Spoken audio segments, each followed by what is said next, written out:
ಅವರು ಅಧಿಕಾರದಲ್ಲಿ ಮುಂದುವರಿಬಾರದು. ವಾಲ್ಮೀಕಿ ಹಗರಣದ ಬೆನ್ನ ಹಿಂದೆ ಬಿದ್ದ ಇಡಿ. ಬಳ್ಳಾರಿ, ಬೆಂಗಳೂರು, ವಿಜಯನಗರದಲ್ಲಿ ದಾಳಿ.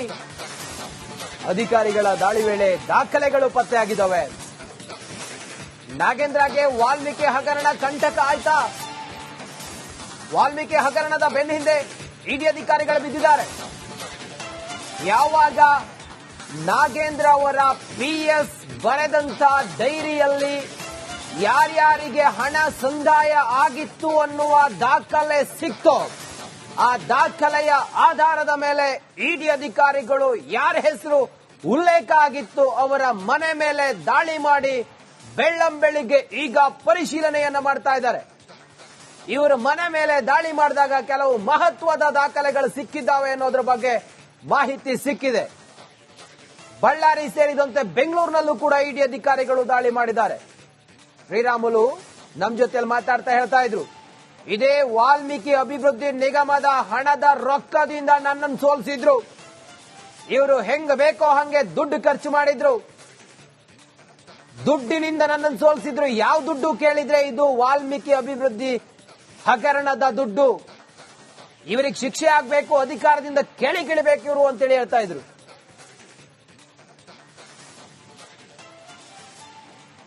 ಬಿಜೆಪಿ ನಾಯಕರಾಗಿರುವ ಬಂಗಾರು ಹನುಮಂತು ಈಗ ನಮ್ಮ ಜೊತೆಲಿ ದೂರವಾಣಿ ಸಂಪರ್ಕದಲ್ಲಿದ್ದಾರೆ. ಸರ್ ನಮಸ್ಕಾರ. ಸರ್ ನಮಸ್ಕಾರ ಸರ್.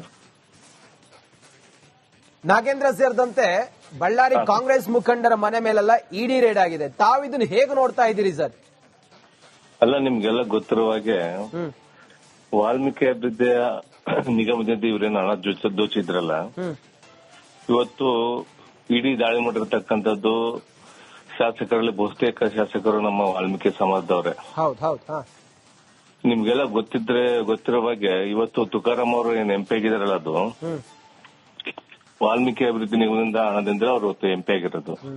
ಬಂಗಾರ ಅವರೇ, ಹೇಳಿ. ಆ ಚುನಾವಣೆ ಸಮಯದಲ್ಲಿ ನಾನ್ ನಿಮ್ಮನ್ನ ಮಾತಾಡ್ಸಿದ್ದೆ, ಫೀಲ್ಡ್ ಅಲ್ಲಿ ನಾನಿದ್ದೆ, ನನಗ್ ನೀವು ಮಾತಾಡಿದ್ರಿ, ನೀವು ಗೆಲ್ತೀನಿ ಅನ್ನುವ ಭರವಸೆ ತಮಗಿತ್ತು. ಸರ್, ಯಾವಾಗ ಈ ದುಡ್ಡಿನ ಆಟ ನಡೀತು, ನೀವ್ ಹೇಳಿದ್ರಿ ಹಿಂಗಾಗತ್ತೆ ಅಂತ ಹೇಳಿದ್ರಿ. ಚುನಾವಣೆಗೆ ಬಳಸಿದ್ದು ಇದೇ ವಾಲ್ಮೀಕಿ ಅಭಿವೃದ್ಧಿ ಹಗರಣದ ಹಣವ ಏನ್ ಹೇಳ್ತೀರಿ? ಈಗ ತಾವು ಸೋತವರು, ಹೇಗ್ ನೋಡ್ತೀರಿ ಇದನ್ನ? ಅಲ್ಲ, ಚುನಾವಣೆಯಲ್ಲಿ ಸೋಲು ಗೆಲುವು ಸರ್, ಆದ್ರೆ ಅವರು ಗೆದ್ದಿರೋದು ವಾಮ ಮಾರ್ಗದ ಮುಖಾಂತರ. ವಾಲ್ಮೀಕಿ ಅಭಿವೃದ್ಧಿ ನಿಗಮ ಹಣದಿಂದ ಕಳೆದ ಎಂಪಿ ಚುನಾವಣೆಯಲ್ಲಿ ಅವರು ಖರ್ಚು ಮಾಡಿದ್ರು, ಬೈ ಎಲೆಕ್ಷನ್ ಅದೇ ದುಡ್ಡನ್ನು ಖರ್ಚು ಮಾಡಿದ್ರು. ಸ್ವತಃ ರಾಜ್ಯದ ಮುಖ್ಯಮಂತ್ರಿಗಳು ಬಂದು ಅಲ್ಲಿ ನಿಂತಿದ್ದು ಅಕ್ರಮವಾಗಿ ಹಣ ಖರ್ಚು ಮಾಡಿ ಆ ಚುನಾವಣೆಯಲ್ಲಿ ಗೆದ್ರು. ಇವತ್ತು ತುಕಾರಾಮ್ ಅವರಿಗೆ ಮಾನ ಮರ್ಯಾದೆ ಇದ್ರೆ ಅವರು ಈ ಕೂಡಲೇ ವೈಯಕ್ತಿಕವಾಗಿ ಅವ್ರು ರಾಜೀನಾಮೆ ಕೊಡಬೇಕು. ಯಾಕಂದ್ರೆ ಅವರು VSL ಕಂಪನಿಯಲ್ಲಿ ಒಬ್ರು ಅಕೌಂಟೆಂಟ್ ಆಗಿ ಸಂತೋಷ್ ಲಾಡ್ ಒಂದು ಕಂಪನಿಯಲ್ಲಿ ಕೆಲಸ ಮಾಡ್ತಿದ್ರು. ಏಕಾಏಕಿ ಅವರು ಕಳೆದ 3-4 ಬಾರಿ ಅವರು ಶಾಸಕರಾದ್ರು, ಒಂದ್ಸಲ MP ಆದ್ರು. ಇಷ್ಟು ಚುನಾವಣೆಗೆ, ಒಂದೊಂದು ಚುನಾವಣೆಗೆ ಅವರು 50-60 ಕೋಟಿ ಮತ್ತೆ ಬೈ ಎಲೆಕ್ಷನ್ 100 ಕೋಟಿ ಖರ್ಚು ಮಾಡತಕ್ಕಂತ ಹಣ ಇಲ್ಲಿದ್ದ ಬಂತು ಅವರಿಗೆ. ಇವತ್ತು ನಿಮ್ಗೊಂದು ನೆನಪಿರ್ಲಿ, ತುಕಾರಾಮ್ ಅವರು ಸಾಕಷ್ಟು ಬೇನಾಮಿ ಆಸ್ತಿಗಳು ಮಾಡಿದ್ದಾರೆ. ಅವರು ಬರೇ ನಮ್ಮ ದೇಶದಲ್ಲ ಅಲ್ಲದ್ರೂ ಕೂಡ, ನಮ್ಮ ರಾಜ್ಯದಲ್ಲಿ ಅಲ್ಲಂದ್ರೂ ಕೂಡ, ವಿದೇಶಗಳಲ್ಲಿ ಕೂಡ ತುಕಾರಾಮ್ ಅವರು ಆಸ್ತಿ ಮಾಡಿದ್ದಾರೆ. ಅವರು ಈ ವಾಲ್ಮೀಕಿ ಅಭಿವೃದ್ಧಿ ನಿಗಮದ ಹಣವನ್ನು ಮೊನ್ನೆ MP ಎಲೆಕ್ಷನ್ ಅಲ್ಲಿ ಖರ್ಚು ಮಾಡಿ ತಿರುಗಿದ್ದು ಅನೇಕ ಕಡೆ ಅವರು ಹಣವನ್ನು ಬೈ ಎಲೆಕ್ಷನ್ ಅಲ್ಲಿ ಅನೇಕ ಒಂದು ಗಣಿಗಾರಿಕೆ ನಡ್ತಕ್ಕಂಥ ಮೈನಿಂಗ್ ಕಂಪನಿ ಕಡೆಯಿಂದ ಮತ್ತೆ ಕೆಲವು ಫ್ಯಾಕ್ಟರಿಗಳ ಕಡೆಯಿಂದ ಕೂಡ ಹಣವನ್ನು ವಸೂಲು ಮಾಡಿ ಚುನಾವಣೆ ಮಾಡಿದ್ದಾರೆ ಅವರು. ಬಂಗಾರ ಹನುಮಂತ್ ಅವರೇ, ಈಗ ಸಮುದಾಯದ ದುಡ್ಡನ್ನ ದುರುಪಯೋಗ ಮಾಡಿಕೊಂಡು ಚುನಾವಣೆಯಲ್ಲಿ ವಾಮ ಮಾರ್ಗದಿಂದ ಗೆದ್ರು ಅನ್ನೋದು ತಮ್ಮ ನೇರ ಆರೋಪ. ಈ ಕಡೆ ದಾಳಿಯನ್ನು ಕೂಡ ನಡೆಸಿದ್ದಾರೆ, ಅಧಿಕಾರಿಗಳು ಶೋಧ ನಡೆಸ್ತಾ ಇದ್ದಾರೆ. ಇದನ್ನ ನೆಕ್ಸ್ಟ್ ಲೆವೆಲ್ಗೆ ತಗೊಂಡು ಹೋಗ್ತೀರಾ ನೀವು? ಖಂಡಿತ ಸರ್. ನಮ್ಮ ವಾಲ್ಮೀಕಿ ಅಭಿವೃದ್ಧಿ ನಿಗಮದಿಂದ ಹಣ ಏನು ವಾಪಸ್ ಬರಬೇಕು. ಇವತ್ತೇನು ನಮ್ಮ ಬಡವರಿಗೆ ಏನು ಗಂಗಾ ಕಲ್ಯಾಣ ಯೋಜನೆ ಆಗಿರ್ಬೋದು, ಮಕ್ಕಳಿಗೆ ಪ್ರೋತ್ಸಾಹಧನ ಆಗಿರ್ಬೋದು, ಸ್ಕಾಲರ್ಶಿಪ್ ಆಗಿರ್ಬೋದು, ಆಮೇಲೆ ಯಾವ್ದು ಇದು ಒಂದು ನಮ್ಮ ಒಂದು ನಿರುದ್ಯೋಗ ಯುವಕರಿಗೆ ವಾಹನ ಭಾಗ್ಯ ಇರ್ಬೋದು, ಎಲ್ಲ ನಿಂತೋಗಿದೆ ಇವತ್ತು. ಯಾವುದೇ ಕಾರಣಕ್ಕೂ ₹1 ಕೂಡ ಇಲ್ಲದೆ ಇರತಕ್ಕಂತ ಪರಿಸ್ಥಿತಿ ನಮ್ಮ ವಾಲ್ಮೀಕಿ ಅಭಿವೃದ್ಧಿ ನಿಗಮದ ಹಣದಲ್ಲಿ ₹1 ಕೂಡ ಇಲ್ದಂತೆಲ್ಲೇ ಜೋಚಿ ಇವತ್ತೆಲ್ಲ ಚುನಾವಣೆಗಳೆಲ್ಲ ಮಾಡಿದ್ದಾರೆ ಇವರು. ನಿಮ್ಗಿಂತ ಮುಂಚೆ ರಾಮುಲು ಅವರು ಮಾತಾಡ್ತಿದ್ರು ನಮ್ ಜೊತೆ. ಈಗ ಬಳ್ಳಾರಿಯಲ್ಲಿ ಈ ಕಾಂಗ್ರೆಸ್ನವರು ಏನ್ ಗೆದ್ದಿದ್ದಾರೆ ಎಲ್ಲ ವಾಲ್ಮೀಕಿ ಸಮುದಾಯ ನಿಗಮದ ದುಡ್ಡೇ, ಅದರಿಂದ ನಮ್ಮನ್ನ ಅವರು ಸೋಲಿಸಿದ್ರು ಅನ್ನುವಂತ ಮಾತನ್ನ ಘಂಟಾಘೋಷವಾಗಿ ಅವ್ರು ಹೇಳ್ತಾ ಇದ್ರು. ಈಗ ಈ ದಾಳಿ ಅದಕ್ಕೆ ಪುಷ್ಟಿ ಕೊಡ್ತಾ ಇದೆಯಾ? 100% ಪುಷ್ಟಿ ಕೊಡ್ತಾ ಇದೆ ಸರ್. ಯಾಕಂದ್ರೆ ಯಾವತ್ತಿಗೂ ನೋಡಿ ಸರ್, ಸತ್ಯ ಒಂದಿಲ್ಲ ಒಂದಿನ ಹೊರ ಬಯಲಿಗೆ ಬರ್ಲೇಬೇಕು. ಇವತ್ತು ಸರಿಯಾಗಿ ತುಕಾರಾಮ್ ಅವ್ರನ್ನ ಮತ್ತು ಅವ್ರನ್ನ ಪತ್ನಿ ಅವ್ರ ಅನ್ನಪೂರ್ಣನ ಸರಿಯಾಗಿ ಇಡಿ ಅವ್ರ ತನಿಖೆ ಮಾಡಿದ್ರೆ ಎಲ್ಲಾ ಸತ್ಯತೆ ಬಯಲಿಗೆ ಬರುತ್ತೆ. ಬರೀ ಇವರು ತುಕಾರಾಮ್ ಅವರು ಅಂದಲ್ಲ, ಅವ್ರ ಪತ್ನಿಯವರು ಕೂಡ ಇದರಲ್ಲಿ ತನಿಖೆಯಲ್ಲಿ ಒಳಪಡಿಸಬೇಕಂತಂದೇಳಿ ನಾನು ಒತ್ತಾಯ ಮಾಡ್ತಾ ಇದ್ದೇನೆ. ನಿಮಗೆ ಅನುಮಾನ ಇದೆಯಾ ಬಂಗಾರು ಹನುಮಂತ್ ಅವರೇ, ಕೇವಲ ಈ ಬಳ್ಳಾರಿ ಕಾಂಗ್ರೆಸ್ ನಾಯಕರು ಮಾತ್ರ ಅಲ್ಲ, ಇದರ ಹಿಂದೆ ಇನ್ನೂ ದೊಡ್ಡ ದೊಡ್ಡ ನಾಯಕರಿದ್ದಾರೆ, ಅವರು ಶಾಮೀಲಿಂದ ಇಂಥ ಒಂದು ದೊಡ್ಡ ಸಾಹಸಕ್ಕೆ ಕೈ ಹಾಕಿದ್ರು ಅಂತ ಅನಿಸ್ತಾ ಇದೆಯಾ?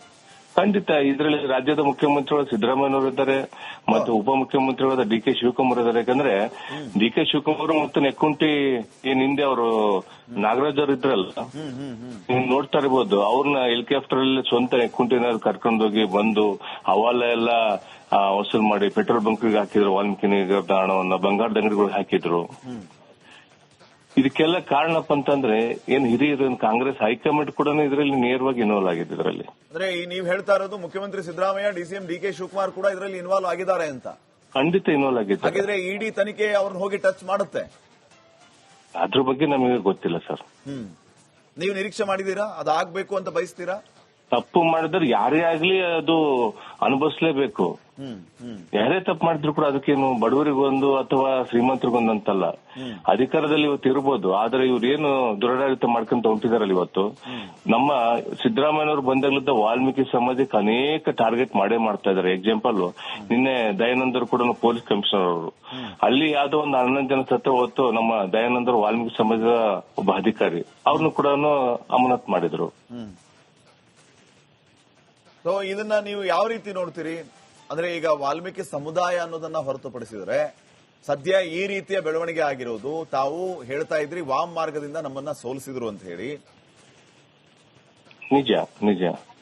ಅಲ್ಲಿಗೆ ಕಂಪ್ಲೀಟ್ಲಿ ದುಡ್ಡು ದುರುಪಯೋಗ ಆಗಿದೆ ಅನ್ನೋದು ಖಾತ್ರಿ.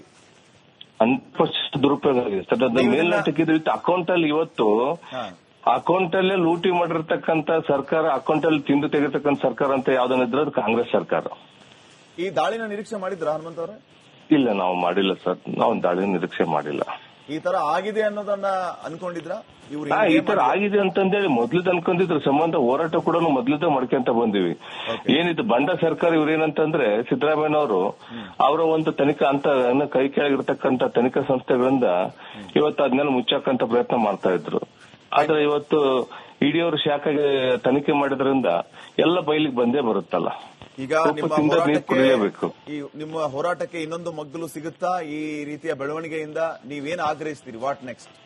ಖಂಡಿತ ಸರ್, ಇದರಿಂದ ನ್ಯಾಯ ಸಿಗುತ್ತೆ. ಇವತ್ತೇನು ನಮ್ಮ ವಾಲ್ಮೀಕಿ ಅಭಿವೃದ್ಧಿ ನಿಗಮದ ಹಣ ವಾಪಸ್ ಬಂದೇ ಬರುತ್ತೆ. ಇವತ್ತೇನು ಆ ಚಂದ್ರಶೇಖರ್ ಅವರು ಆ ಡೆತ್ ನೋಟ್ ಬರೆದಿಟ್ಟು ಅವ್ರೇನು ಪಾಪ ತೀರೋಗಿದ್ರು, ಅವ್ರ ಆತ್ಮಕ್ಕೆ ಶಾಂತಿ